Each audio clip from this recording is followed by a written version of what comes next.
Civil rights infringements is something that need to be defined, because what one man's civil rights is another thing that a person has always assumed was there for them. I don't think you'd hear very many Anglos talking about civil rights, because the assumption is that anything that's out there, they're entitled to have. We're going to march. We're going to walk together. We're going to stand together. We're going to sing together. We're going to stay together. We're going to moan together. We're going to groan together. And after a while, we'll say, freedom, freedom, freedom now! I was the first African American elected to public office in Austin. When I was elected to the school board, it was 2 days after Martin Luther King was assassinated in 1968. I don't think if John Kennedy had been president when I ran for the school board, it would have made any impact. I think the combination of Lyndon Johnson replacing John Kennedy made a lot of difference. Every time someone had tried to make any real changes in the laws of the United States as far as civil rights were concerned, the people in the South were strongly opposed to that. So Johnson had to fight a lot of the people who had elected him majority leader, a lot of his close friends, senators that he had grown up with and congressmen that he'd served with. So it was one of the most significant legislative battles that was ever fought. My fellow Americans, I am about to sign into law the Civil Rights Act of 1964. I want to take this occasion to talk to you about what that law means to every American.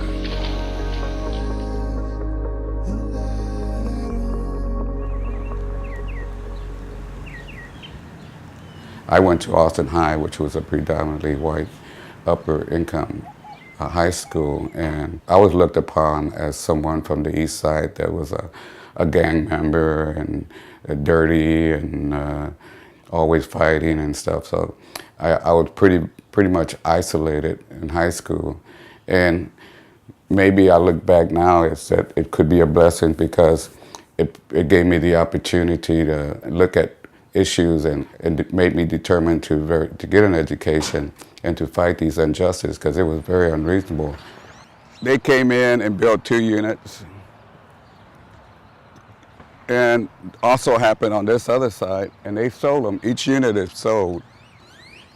And this is going on all over East Austin, where we're losing all our affordable housing to these type of development.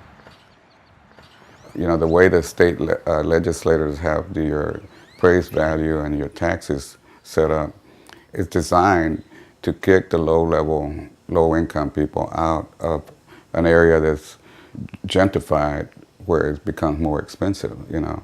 I never thought that by cleaning up my neighborhood, eliminating crime or lowering crime down, that it was going to lead to where we were being forced to move out because of higher property taxes.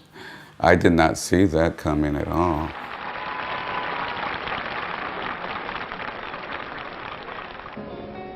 Well, the civil rights, you know, it should be celebrated of what it accomplished. You know, it made the nation aware of the plight of the poor in this country. You know, and until we recognize that it hasn't been won, we're always going to be where we're always going to be celebrating the civil rights, but you know, we haven't accomplished our goal, which is a safe environment, you know, affordable housing, a decent job, and food, you know, that we can feed our children. I used to say that crossing I-35 was like crossing the Red Sea. It took an act of God to part it. So I think that in the sense of everybody being comfortable with the differences, everybody saying, well, you aren't robbing me, or you can represent me as well as I represent myself, or your values are the same as mine, and that's okay. We've still got a long way to go. I believe that if we're going to really have real, true integration in the city of Austin and in our state and our country, we're going to have a spiritual integration as well as a physical integration. Laws can change a lot of things, But people are going to have to believe in their hearts that people are equal. Meaning of our struggle.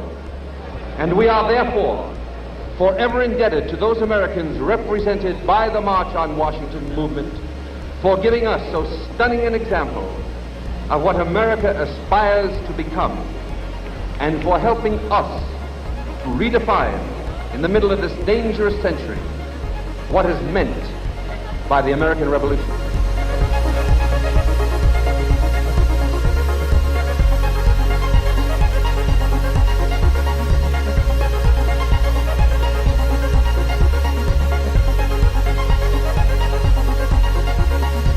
I believe that the real significance of what we have started here today is that we have laid the groundwork for the building of a functioning, broad coalition of Americans who can carry on not only the common struggle to achieve an effective and meaningful civil rights legislation, but who can do this practical work, the day-to-day job of fighting discrimination in education, in housing, in employment, in public accommodations. And I think this is the true significance of what we have started today.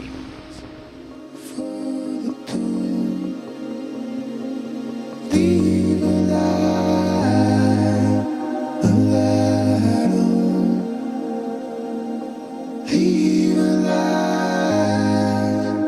alive.